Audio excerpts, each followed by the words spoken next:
हाँ तो बेटा नया चैप्टर स्टार्ट करना था ना, आज अपन को एपी चालू कर रहे हैं अपन चैप्टर 5 एपी। इससे पहले अपन 3 चैप्टर्स कंप्लीट कर चुके हैं, पहले से प्लेलिस्ट बनी हुई है, जाके देख सकते हैं जिन्होंने नहीं देखे, जिनको नहीं आते वो चैप्टर। ठीक है, मैंने ही पूरा तीनों चैप्टर कंप्लीट पूरे हर एक क्वेश्चन का सॉल्यूशन डाला हुआ है। ठीक है, कोई प्रॉब्लम वगैरह हो तो आप मेरे से इंस्टाग्राम पे पूछ ही सकते हो। यूट्यूब पे सब्सक्राइब जिन्होंने नहीं करा सब्सक्राइब कर दो, ताकि आगे की जो वीडियोस है उसके बारे में भी आपको पता पड़ जाए। तो आज हम पढ़ेंगे एपी का इंट्रोडक्शन, एक एक चीज एक एक फॉर्मूला, एपी क्या होती है क्या नहीं होती, बिल्कुल बेसिक से जीरो से अपन स्टार्ट करेंगे। ठीक है, क्या होती है एपी, सबसे पहले बात करते हैं एपी होती क्या है। तो एपी बेटा arithmetic progression is a series of a number, किन्हीं भी numbers की, in which difference between any two numbers is same। जो difference होगा ना दो numbers के बीच का, दो consecutive numbers के बीच का, हमेशा जो difference रहेगा वो क्या रहेगा बेटा, इसमें same रहेगा। मैं आपको एग्जांपल से समझाता हूँ किस तरीके से मैं बताना चाह रहा हूँ। आपको 10-12 एग्जांपल देखते हैं अपन, एग्जांपल से चीजें अच्छी तरह समझ में आती है, तो मैं हर एक चीज एग्जांपल से समझाऊंगा आप लोगों को। एग्जाम्पल करते हैं बेटा, बताता हूं मैं आपको एपी होती क्या है। जैसे ये सीरीज है 1 3 5 7 9 11 13 अप टू डैश, ये एपी है बेटा। क्यों एपी है, देखो मेरे को दिख रहा है इसमें 2-2 का गैप है, नंबर्स के बीच का 2-2 2-2 का गैप है, समझ गए, तो ये एपी है।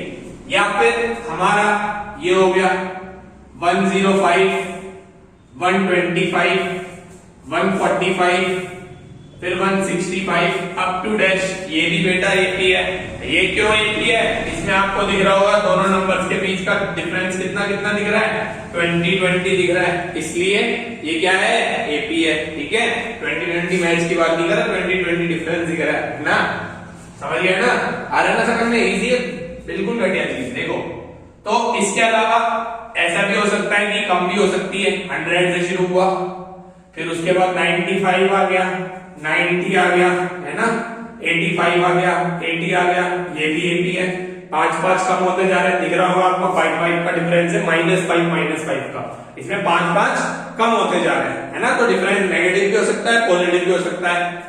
ऐसे भी एपी हो सकती है, देखो आप लोगों की 7 4 1 -2 -5 अप टू डैश, यहाँ पे डिफरेंस जो है 3-3 का डिफरेंस दिख रहा है बेटा मेरे को।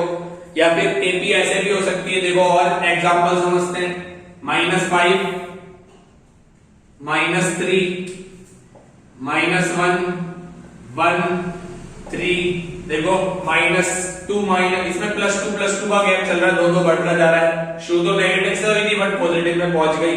ठीक है ना, तो एपी जो है वो कैसी भी हो सकती है, आप लोगों की पॉइंट्स में भी हो सकती है बेटा, 1.5 1.9 2.3 2.7 3.1 अप टू डैश, देखो यहाँ पे 0.4 का गैप चल रहा है। अगर आप देखोगे तो हर दो नंबर के बीच में डिफरेंस सेम है तो एपी है वो, हर दो नंबर के बीच में डिफरेंस सेम होना चाहिए, है ना, between any two consecutive numbers, तो वो सीरीज क्या कहलाती है, एपी कहलाती है, अरिथमेटिक प्रोग्रेशन कहलाती है, ये पूरी एपी। रूट में भी हो सकता है बेटा, जैसे √2 2√2 3√2 4√2, यहाँ पे √2 का गैप है, दिख रहा होगा बेटा आप लोगों को, तो ये भी बेटा क्या है, अपनी एपी है। या फिर 3 + √2 √5, है ना, 3 + 3 √5 3 + 5 √5 3 + 7 √5, बेटा ये भी एपी है हमारी। यहाँ पे 2√5 का एपी है। चलो अब एक मैं बताता हूँ, ये बताओ एपी है क्या, 3 3 3 3 3 अप टू डैश चलते जा रहा है, मतलब सब में 3 3 3 3 चलता जा रहा है, तो क्या ये एपी है, यस ये एपी है।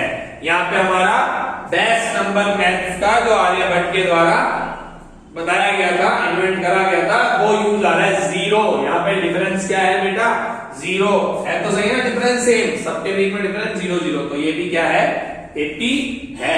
या फिर ये बताओ 1/4 3/4 5/4 7/4 9/4, ये भी एपी है, ये भी एपी है। क्यों एपी है, 1/4 हाफ का डिफरेंस चल रहा है, काय का डिफरेंस चल रहा है, हाफ हाफ का डिफरेंस चल रहा है ढंग से देखोगे तो, सही है ना। तो ये भी क्या है बेटा, हमारी एपी है। तो एपी कैसे भी हो सकती है, पॉइंट्स में हो सकती है, रूट में हो सकती है, पॉजिटिव में हो सकती है, नेगेटिव में हो सकती है, फ्रैक्शन में हो सकती है, किसी भी तरीके की बेटा हमारी एपी हो सकती है। अब अपन पढ़ेंगे इसके आगे, ये तो थे कुछ एग्जांपल्स एपी के।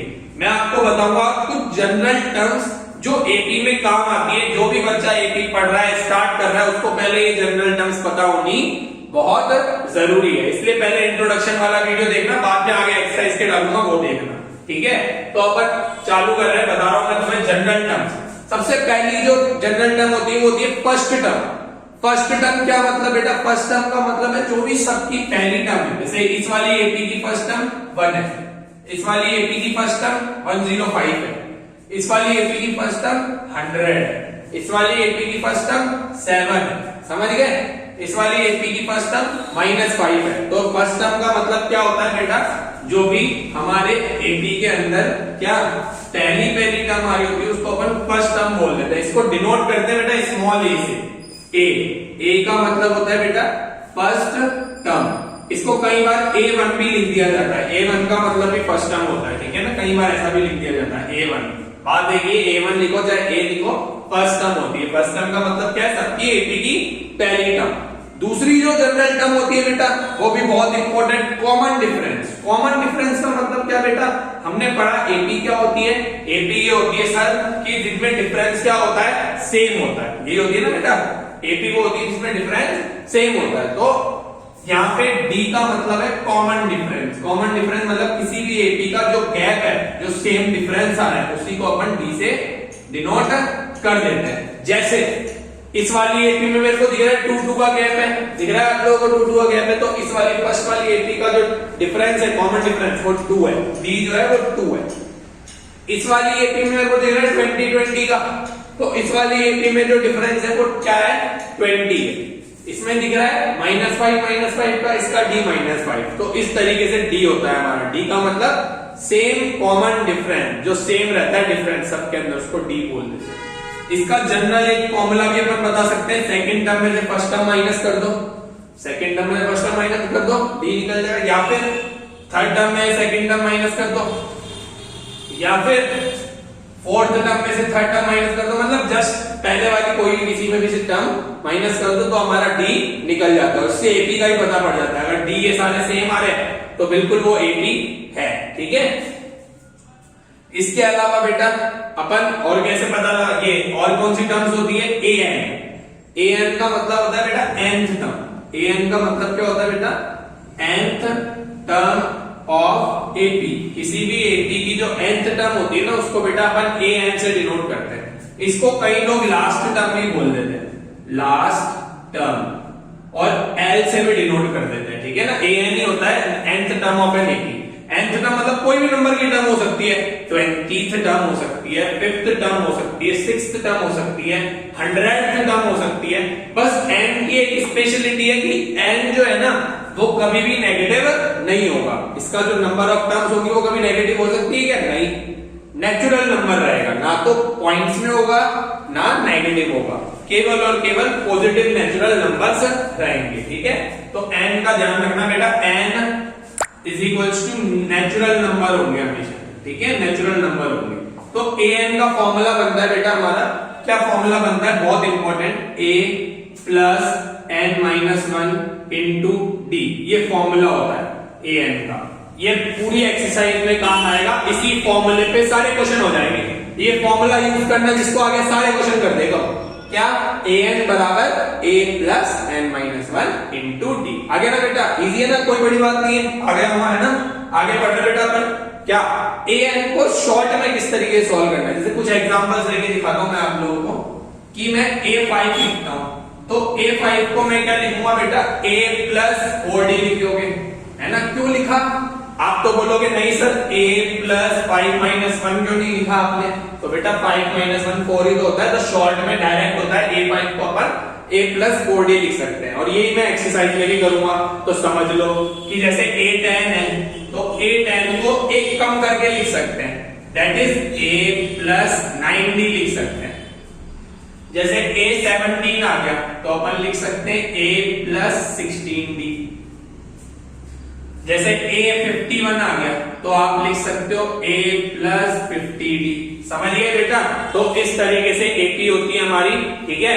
इसको अपन को AN को यूज करना है। nth टर्म कोई भी दे देगा, वो 15th टर्म भी दे सकता है और 50th टर्म भी दे सकता है। जो भी टर्म देगा बेटा आप लोगों को सॉल्व करनी पड़ेगी। जैसे मैं एक दो और एग्जांपल, A120 लेगा तो A प्लस 1190 हो जाएगा। समझ गए ना? तो इस तरीके से करना आपको, AN लिखनी है। समझ गए? अब कुछ और चीजें बताता हूं जो एपी में पूछी जाती है। पहली मेन चीज तो ये फॉर्मूला याद कर लेना बस। इस फॉर्मूले पे ही ये बन रहा है और इस पे क्वेश्चंस बनते हैं। इसी पे सारे क्वेश्चंस दे रखे हैं बेटा, ठीक है ना? तो ये रफ करता हूं मैं अभी का, फिर और आगे बताता हूं आप लोगों की और क्या क्या चीजें इस पे पूछी जाती है, ठीक है। जनरल चीजें बता रहा हूं बेटा, पूरी एक्सरसाइज का इंट्रोडक्शन दे रहा हूं मैं आज आप लोगों को, ठीक है। तो जनरल चीजों में AN का फॉर्मूला सबसे पहले आया जो आपको याद रखना है, ठीक है। अब if A, B and C ये तीन टर्म्स है आर इन AP, ये काय में दे रखी है बेटा? AP में दे रखी है। अगर ये तीनों टर्म्स AP में है तो अपन क्या कंडीशन लगा सकते हैं? तो जब भी तीन चीजें AP में होती है तो बेटा उसकी कंडीशन होती है 2B is equals to A plus C। 2B is equals to A plus C, ये कंडीशन जरूर फॉलो होगी। फॉलो करा के दिखाऊं? एक एग्जांपल लेके दिखाऊं? देखो जैसे 1, 3 और 5 AP में है, दो का गैप है, तो देखो 5 प्लस 1 6, 5 प्लस 1 6 और 3 2 जा कितना होता है बेटा? 6 आया। और एग्जांपल लेके दिखाऊं? 10 20 30 देखो 10 का गैप है ना, AP में है। 30 प्लस 10 कितना हो गया बेटा? 30 प्लस 10 40 और 20 का डबल क्या होता है बेटा? 40। समझ गए कि नहीं समझे? तो ये भी काय में AP के अंदर है हमारा, ठीक है। समझ गए? तो जब भी कोई तीन चीजें AP में हो तो आप ये कंडीशन यूज कर सकते हो, 2B is equals to A plus C। इसके अलावा बेटा कई बार क्या होता है, हमें ना सम दे रखा होता है, sum of terms and product. Sum and product दोनों गिवन होता है ना? Sum and product of terms are given. कई बार सम और क्या दे रखा होता है? प्रोडक्ट दे रखा होता है, तो हमें उसमें लेट करना पड़ता है टर्म्स को। अब वो 3 टर्म्स का भी दे रखा हो सकता है, 4 टर्म्स का भी दे रखा हो सकता है बेटा, और 5 का भी दे सकता है। वैसे तुम्हारे कोर्स में ज्यादातर 3 या 4 का ही देगा, एनसीईआरटी में तो इस पे क्वेश्चन है नहीं वैसे, बट आरडी करोगे, पीके करोगे या कोई बुक करोगे तो उसमें इस टाइप के क्वेश्चन पक्का मिलेंगे और बोर्ड के पेपर में भी आता है। सीबीएसई में तो आता है बेटा, आरबीएसई में मुश्किल है आंसर, बट सीबीएसई में तो पक्का आता है इस पे क्वेश्चन कि sum and product of term given दे रखा होगा और तुम्हें वैल्यूज फाइंड करनी पड़ेगी और टर्म्स निकालनी पड़ेगी। उसके लिए तुम्हें टर्म्स को लैड करना पड़ेगा। तो क्या लैड करोगे बेटा? अगर 3 टर्म्स दे रखी हो ना, 3 टर्म्स का सम दे रखा हो तो क्या लैड करना? A माइनस डी, A और A प्लस डी। अब सर आपने यही क्यों करी है, तो रटवा रहे हो आप? नहीं बेटा रटवा नहीं रहा, मैं समझाता हूं मैंने यही क्यों करी, ठीक है। ये इसलिए करी क्योंकि जब इसका सम लोगे ना तो देखो ये D से ये D कट जाएगा। देखो ये D से D कट गया, A 3A और सम तो गिवन होगा जिससे अपन को A की वैल्यू निकल जाएगी। समझे बेटा कि भाई अपन ऐड करेंगे ना तो माइनस डी प्लस डी आपस में कट जाएगा। जब माइनस डी प्लस डी आपस में कट जाएगा ना बेटा तो A 3A बचेगा, फिर डिवाइड में चला जाएगा 3 तो हमारा A की वैल्यू निकल जाएगी। समझ गए? अब अपन निकालते हैं 4 टर्म्स का, बताता हूं मैं आपको, ठीक है। तो जब 4 टर्म्स दे रखी हो बेटा तो क्या करना?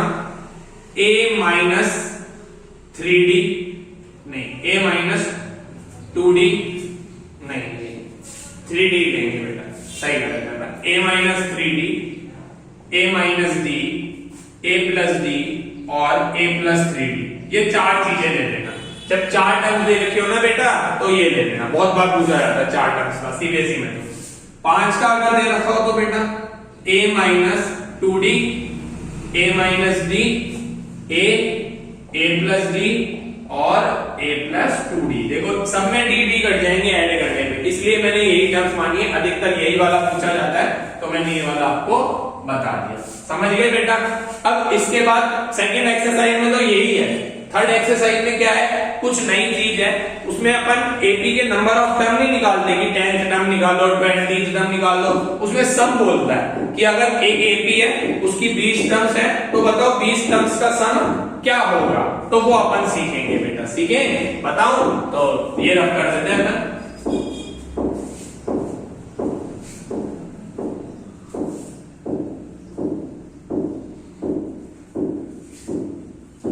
हाँ तो बच्चों सम सीखे, डायरेक्ट फॉर्मूला है, डायरेक्ट फॉर्मूला लगाओगे डायरेक्ट आंसर आ जाएंगे। किसी भी एपी का सम निकालने का डायरेक्ट फॉर्मूला होता है एसएन बराबर n upon 2a plus n minus 1 into D, ये होता है बेटा formula. Sum of n terms का फॉर्मूला है, क्या है, सम ऑफ n टर्म्स का फॉर्मूला। अब n की वैल्यू कुछ भी दे सकता है, वो 15 टर्म का निकाले 20 टर्म का पूछवा ले, जो भी पूछेगा निकालने के फॉर्मूले से क्या दिक्कत है, ठीक है ना। इसी का एक और फॉर्मूला होता है, अगर हमें d नहीं गिवन या फिर a और an गिवन है या इनमें कोई रिलेशन गिवन है तो अपन वो फॉर्मूला ज्यादा यूज करते हैं, दूसरा वाला, ठीक है। वो इसी से बना है वैसे तो, बोलो बना के दिखाओ, बनाओ, चलो ठीक है बना लेते हैं। n upon 2 a plus a, 2a को a प्लस a लिखा जा सकता है, plus n minus 1 into D. अभी मैंने बताया पूरी एक्सरसाइज में ये वाला फॉर्मूला काम आ रहा था, a plus n minus 1 into D, काय का था, an का। तो फॉर्मूला बन गया दूसरा n upon 2 a plus an, ठीक है बेटा। ये Sn का फॉर्मूला होता है और ये याद रखना है आप लोगों को। एक तो ये वाला याद रखना है और एक ये वाला याद रखना है। ये दोनों सम का फॉर्मूले हैं जो एग्जाम में पूछे जाते हैं कई बार, तो तुम्हें याद रखना है। इसके अलावा एक और चीज होती है बेटा, an और Sn में एक और रिलेशन होता है। क्या रिलेशन होता है, अगर कई बार सम ऑफ n टर्म्स गिवन होता है n की ही फॉर्म में, तो आप an निकाल सकते हैं। कैसे, देखो an का फॉर्मूला होता है Sn माइनस Sn माइनस 1। कैसे, देखो जैसे मान लो a5 अगर निकालनी है, a5 निकालनी है, तो मैं लिख सकता हूं S5 माइनस S4 कि भाई 5 टर्म के सम में से 4 टर्म का सम माइनस कर दो तो मेरी A5 निकल जाएगी।